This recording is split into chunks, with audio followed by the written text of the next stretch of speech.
کہ اردو ایک ایسی ثقافت ہے جس کو ہمیں ساتھ لے کر چلنا ہے. تو خالد عزیز صاحب فرماتے ہیں اردو کے چاہنے والوں کو کچھ آج مجھے بھی کہنا ہے. بچوں کو اردو سکھلاؤ, اردو کو زندہ رہنا ہے. ماشاءاللہ. اردو نہ ہندوستانی ہے, اردو نہ پاکستانی ہے, اردو کی سرحد کوئی نہیں, جگ میں جانی پہچانی ہے. بس مدرسوں کا کام نہیں, کچھ کام ہمیں بھی کرنا ہے. بچوں کو اردو سکھلاؤ, اردو کو زندہ رہنا ہے. اردو نہ حیدرآبادی ہے, اردو نہ الہ آبادی ہے. اردو تو میٹھی میٹھی ہے, اردو تو سیدھی سادی ہے.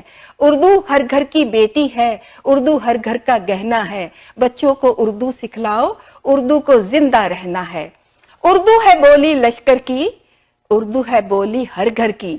اردو بولی ہمساروں کی, جاگیر نہیں سرداروں کی. یہ بولی ہے دہقانوں کی, کھلیانوں اور ایوانوں کی. یہ بولی ہے چوراہوں کی, پگڈنڈی اور شاہراہوں کی. سانولی رنگت والوں کی, گوری گوری باہوں کی, اور ہماری ماؤں کی ٹھنڈی ٹھنڈی چھاؤں کی.